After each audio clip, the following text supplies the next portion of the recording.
We'll have a word in my office later, Jonathan. Come on, you bastard! You can do better than that! It's my turn!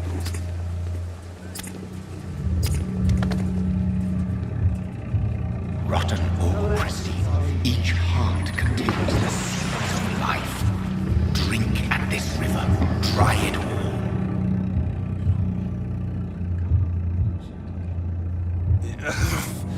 Oh, come on, you bastard! I won't bite. Sir, please. You've lost too much blood. Calm yourself. You think I didn't notice? Stop your staring and get me to an hospital, you arse! Insulting a good Samaritan. Not exactly the way to get rescued. Alright, sorry. I am in pain here. My guts are spilling out onto the street and you're yabbering on. Yes. That's a very nasty wound you've got there. Take my word, I am a doctor. Dr. Jonathan Reed. Name's Clay Cox. I'd appreciate you helping me to a better place, Doc. Follow me, Mr. Cox. Let me assist you to that better place.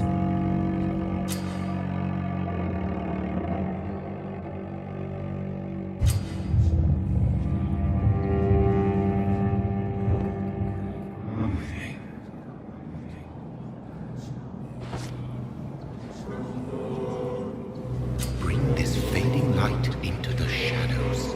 Dance with him the dance of life and death.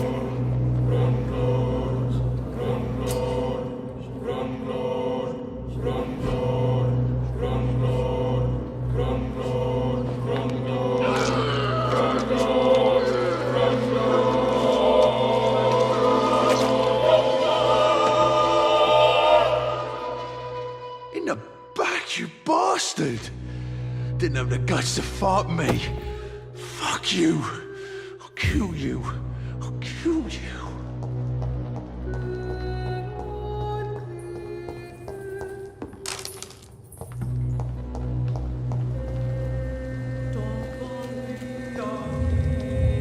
To taste a life, to embrace its most intimate secrets. Such a burden, such a divine sin.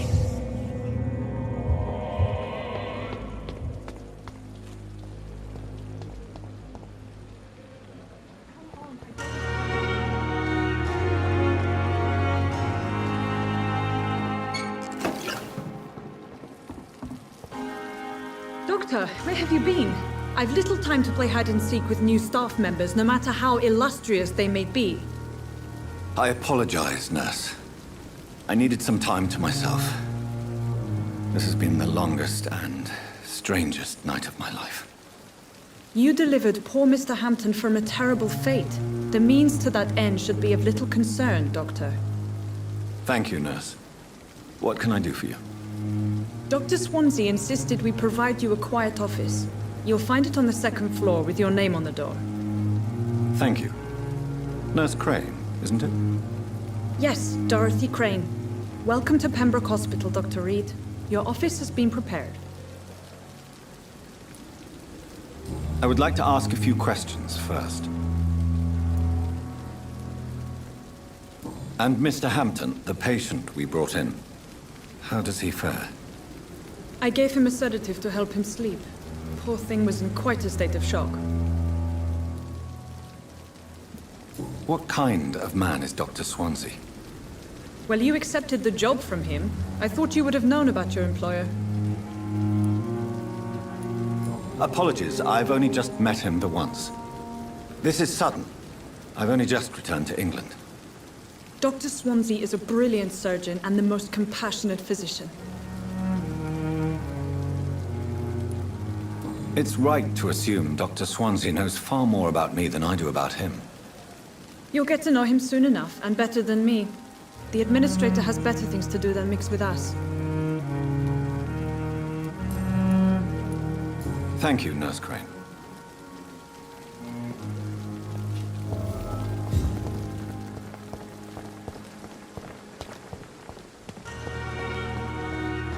Dr. Swansea is right. This place seems perfect to conduct my research. So many deaths. And what of my own life? Good evening, sir. Can I help you? Unless you're here to fix my face. No. I don't think you can help me. I'm Dr. Reed. I've recently taken the position of head surgeon here. War injuries, am I right? You guessed right, Doctor. German shell took my pretty little mug right off. But they still call me Thomas Elwood. Soldier, do you need assistance? I'm fine. Just do something for this pain, will you? That's all I'm asking.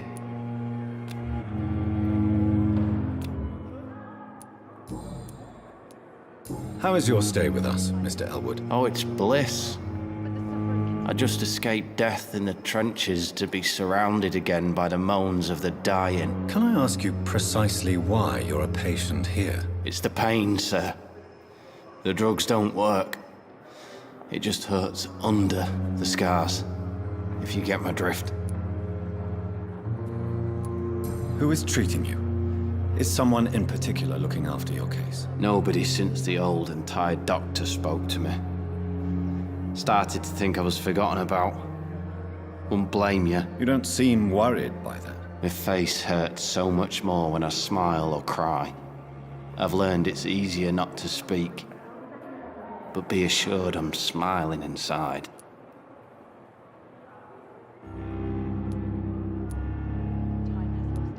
Can I do anything for your pain? Nurses gave me a bunch of pills. No effect. Told you. It's like the flames are under my skin, burning away.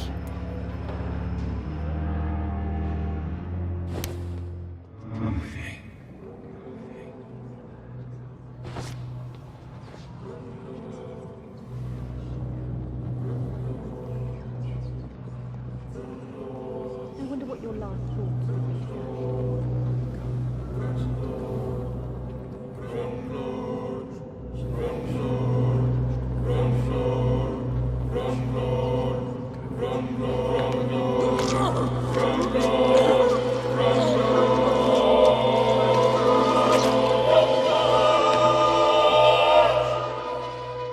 So this is how it ends. Farewell, my life, you betrayed me, good.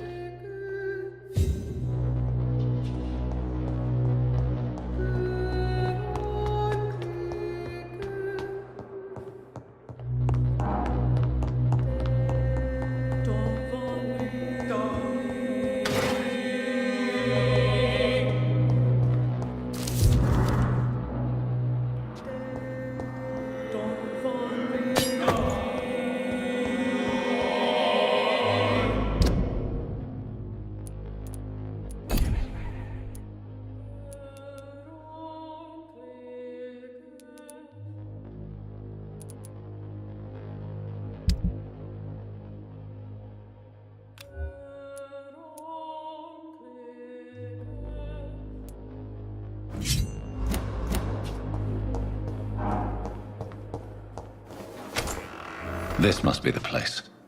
It's definitely away from prying eyes. Relegated to the shadows. A kingdom of my own. At least I won't be sleeping in a coffin.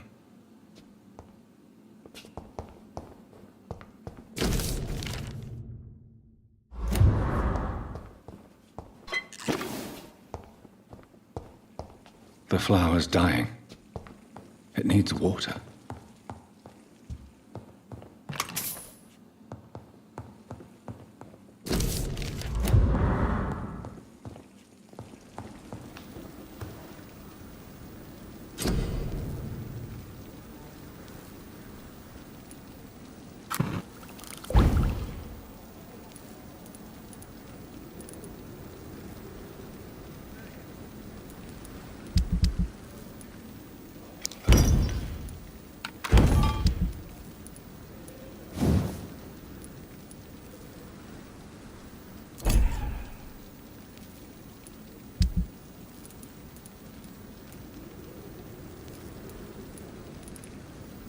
William Bishop's blood is much more unstable than human blood and shows extensive mutation. But this is not what happened to me. I must keep on searching. The sun is about to rise. I can feel it. I'll continue tomorrow night. I have so much time now.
Stay here until my research is complete.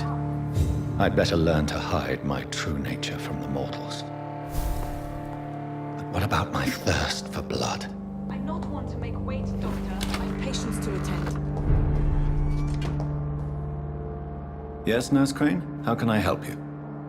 I'm so sorry. I know Dr. Swansea wanted you to rest, but we have somewhat of a crisis. A crisis, you say? Our supply of antiseptics is nearly depleted. I was hoping there was another box up here, but...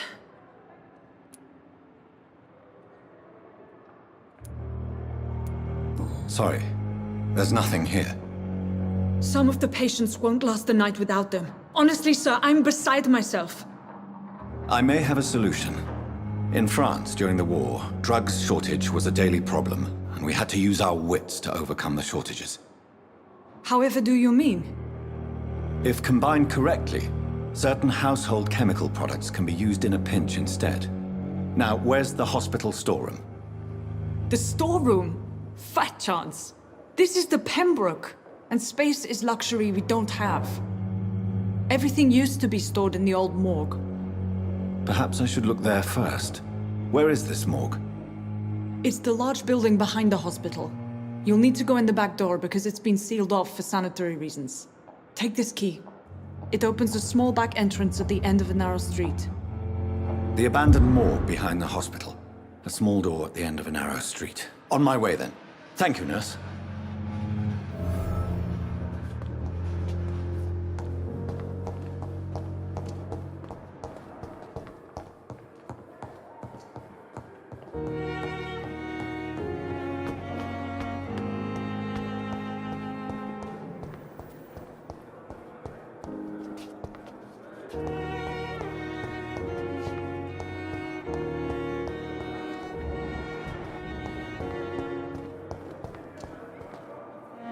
Good evening, nurse. Good evening, Doctor. I don't think we've been introduced yet. My name is Pippa Hawkins. And I'm Dr. Jonathan Reed. Dr. Swansea has recently offered me a position in this hospital. Well, it's a euphemism that your help will be appreciated, Doctor.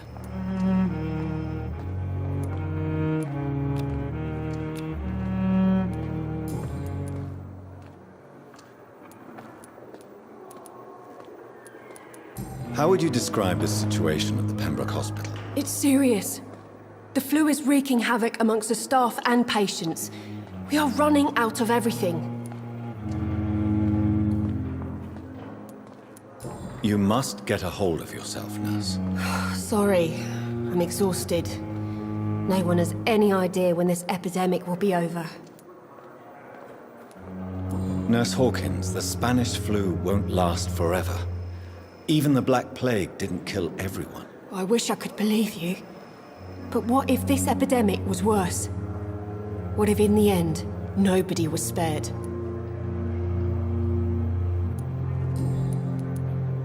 How long have you been a nurse? Or long enough to see that the epidemic is winning. And no matter how qualified you are, don't tell me you'll change that.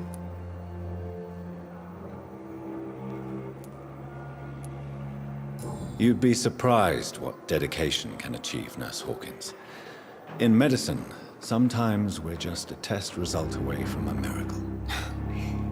Sorry, Doctor. I don't want to sound bitter, but I'm just too tired to give a pep talk like Nurse Brannigan. How is the Pembroke staff coping with the epidemic? Well, not well. Milton, the ambulance driver, is even more grumpy than usual, especially concerning doctors. Why is Milton grumpy on a daily basis? Is it just an act? Milton's not the kind of man who's bothered about a bad reputation, whether he deserved it or not.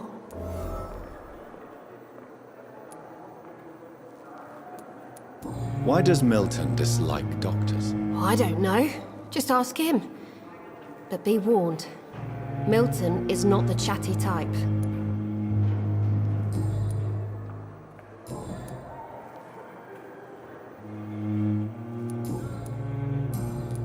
Goodbye, Nurse Hawkins.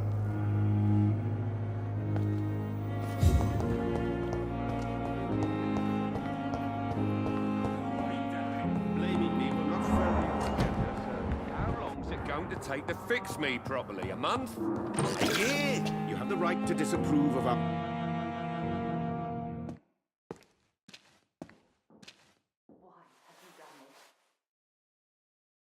You always knew the words to calm the children, Helen. As for me, what a blundering idiot.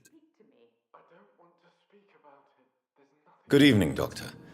I believe we're going to be working together. Dr. Reed. Dr. Swansea informed us of your arrival, but I could not dare to believe we'd have such good fortune. Such an honor, sir.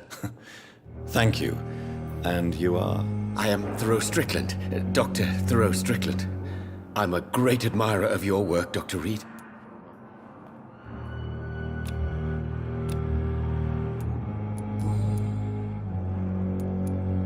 Please, could you tell me something about yourself? I'm a great admirer of your work concerning blood transfusion, Dr. Reed.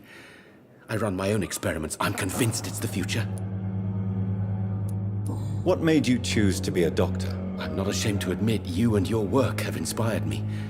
I am honored to have the opportunity to work by your side. It's always a pleasure to share scientific and medical knowledge with someone eager to learn. I'll be glad to help you if I can. This epidemic may be the century's most terrible disaster, but I'm convinced that we, as doctors, are the only ones able to defeat it. I based my technique on my mentor's research. He helped me perfect my method. What is yours? I'd rather not talk about it. For now, it's just theories and first approach. My process is purely experimental and unsuccessful. As long as you're cautious and methodical, you may remain empty-handed, but you won't fail. You're not the first one to warn me, but I am convinced knowledge is the main weapon against the ravages of this epidemic. What can you tell me about the Pembroke? Well, it has always been an honor to work with Dr. Swansea. But with your arrival, I can't think of a better opportunity to learn about blood transfusion.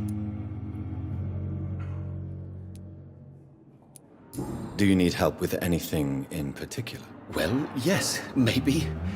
I'm waiting for a batch of products I ordered for my personal research, yet my supplier seems to have vanished. Do you want me to play the errand boy for you? Oh no, Dr. Reed. But if you went personally to his shop, what with your reputation and all, he wouldn't dare to refuse the products I need. I see. Well, give me the address, for I may pass by if I have time.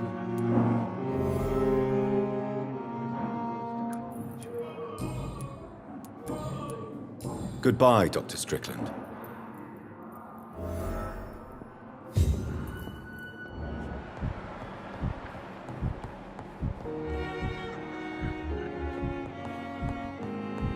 I will not let you down, my boy. Waste of time with me.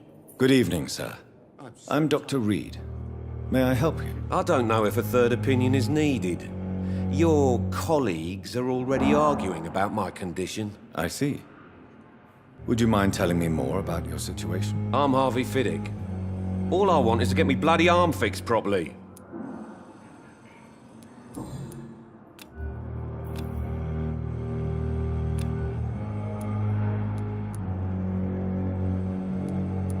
Tell me about yourself, Mr. Fiddick. I'm just a regular guy waiting to get his arm fixed, so I can return to work and to my family. I was more curious about what you were doing before being hospitalized. I'm a carpenter, and a good one too. But that means I need both arms to feed my family, Dr. Reed. Are you satisfied with your treatment here? Well, it's clear that I've chosen a bad time to be injured. Forgive my bluntness, but you seem overwhelmed by cases of the flu. I won't lie to you about it. I'm afraid we are. Are you sure you don't want to operate yourself, Dr. Reed? I have the feeling you're very capable. And your colleagues seem to think so too. In other circumstances, you would be right. But for now, I don't think I can take on the responsibility. My apologies. Tell me about the doctors who are arguing about your case. Strickland and Aykroyd. They both want the best for me, but there's a lot of pride there. Doctors are no different from carpenters, it seems. What do you mean? I often had professional arguments with rivals on a building site. Difference is I disagreed about wooden nails, not flesh and bones. Goodbye for now, Mr. Fiddick. I'll see you later. My sweet girl. Reads me like a book.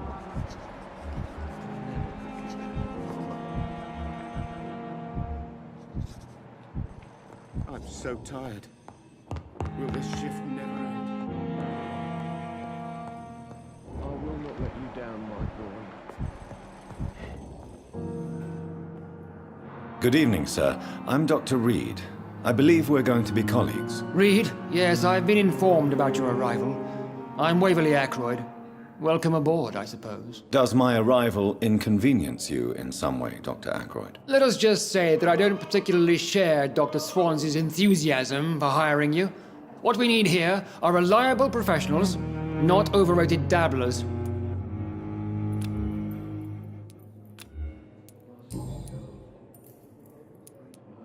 Tell me, Waverly, what do you think of Dr. Strickland's enthusiasm for his experimental research? Strickland is playing with his patients' lives for pride and glory. Now that, sir, is unethical. Are you thinking about something in particular? Harvey Fiddick needs delicate surgery.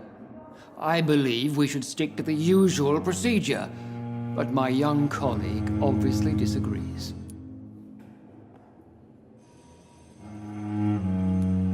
And are you not afraid that your rivalry with Strickland may be blinding you? Rivalry? I guess you could call it that. But I will never be childish enough to let my personal feelings affect my judgment. Why do you wish to lead this surgery? I strongly believe that Mr. Fiddick should not be butchered to test an unproven procedure.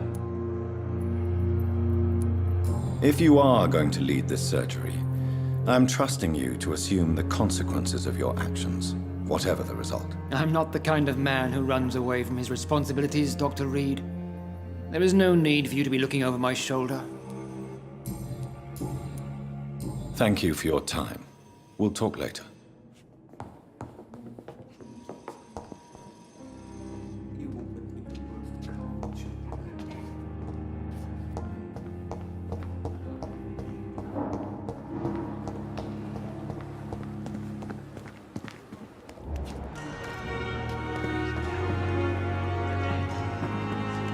Peaceful and lost at the same time. Good evening. I'm Dr. Reed. Always a pleasure to meet a colleague, sir. Especially when he was supposedly dead. A colleague?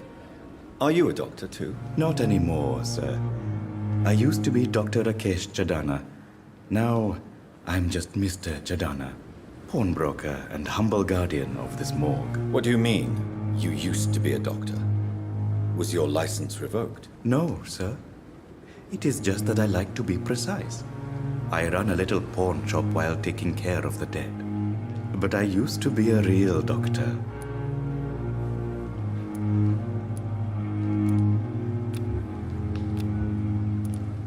Please show me what you have to sell. Of course. It's just trinkets and curios, really. But I'm sure they can be useful.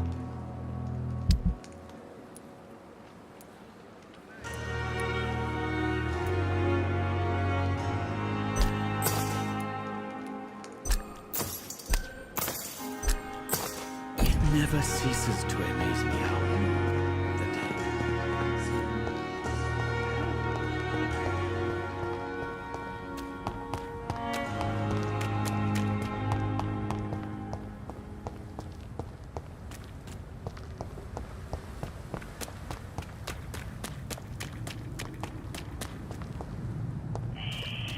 Scowl voices in the garden. I should investigate. If they were to find somebody.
the same strain.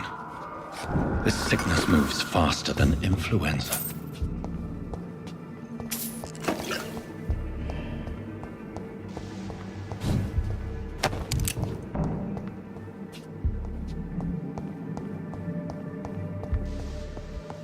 This key will surely grant me access to the basement.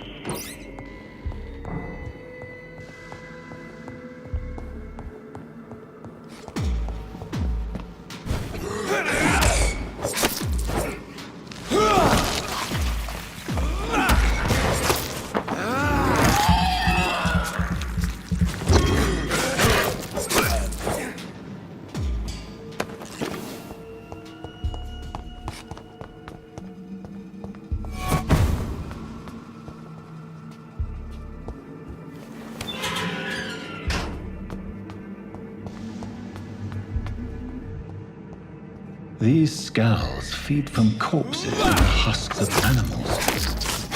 They're not after blood.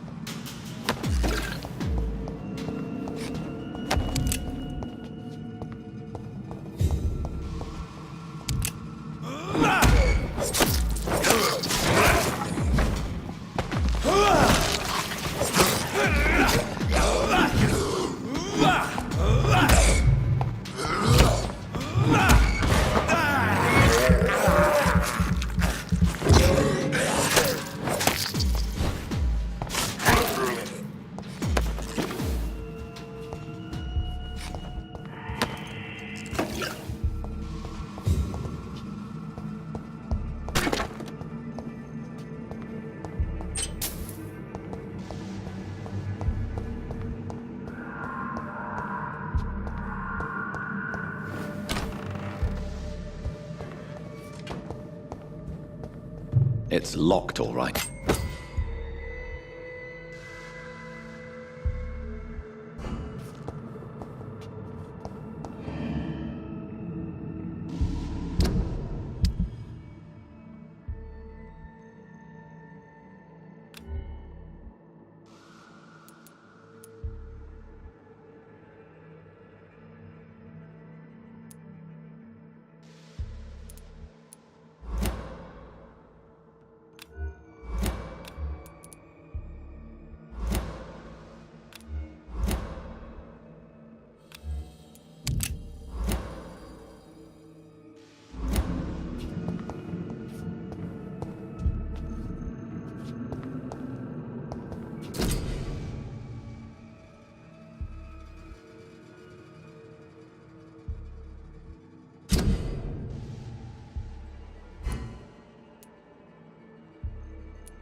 Mr. Connor's injuries don't match the report. I'd better look into this. Traces of a pinkish foam at the corner of the lips. Some sort of drug overdose, perhaps? The chest was originally open to perform the operation. The sutures are clean, but the chest has been reopened. A puncture over the left lung, possibly a chest tube insertion. Not the cleanest work, but I think it was successful. Multiple abrasions and scarring on the arms and legs. Old and distinctive injuries of a sailor or a fisherman.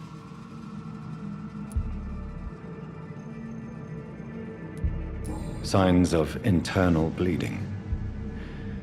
So, Dr. Tippett's anesthetics were incorrectly dosed, causing the patient's death. And then he tried to operate on him again. Tippett has made an egregious error. It's time we talked.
scowls can be so ferocious. I'm not sure I can defeat them without becoming stronger. To drink blood is so tempting. Sodium hypochlorite. Dangerous to administer, but efficient in the proper dosage.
Balls of Mars. Fortifiers. As popular as they are ineffective. But they do contain iron tartrate, and that might prove itself useful.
Finally, you've returned, Doctor.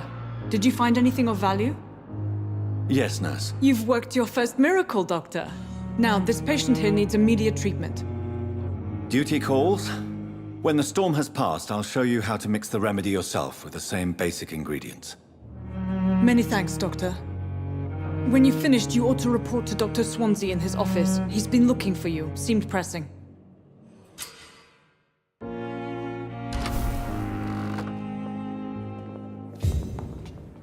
You always knew the words to calm the children, Ellen. As for me, I'm a blundering idiot. I'm all right.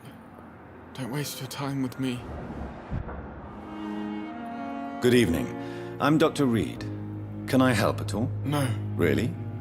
Why are you here, then? I don't want to talk. My throat hurts too much. I suppose that this pain is the reason you're here. Is someone taking care of you? Yes. And no. Could you at least tell me your name, sir? Mortimer. Mortimer Goswick.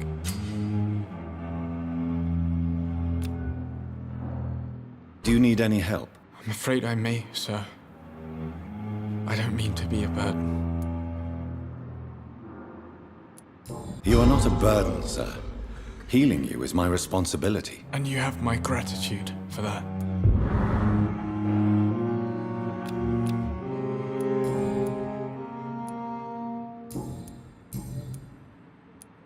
Tell me about yourself, Mr. Goswick. I don't want to talk, Doctor.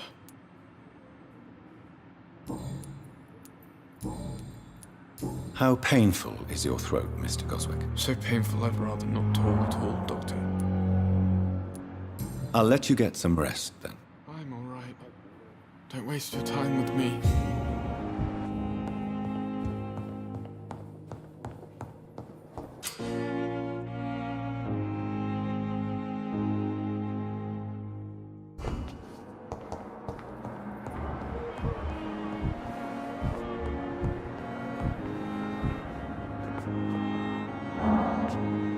Good evening, Mr. Fiddick. Good evening, Dr. Reed. Any news about my operation?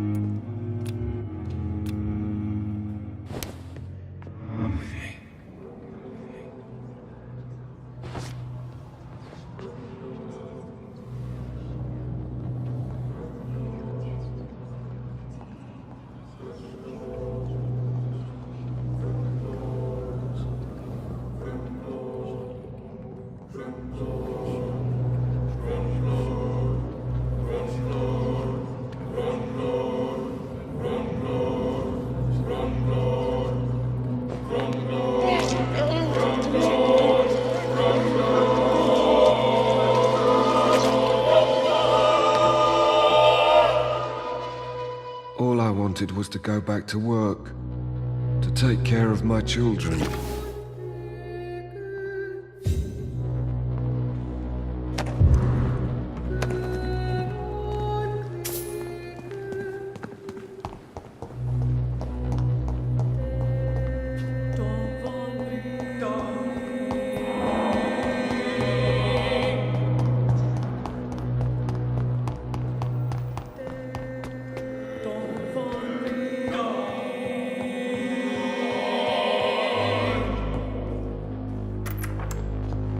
Please, Jonathan, come in.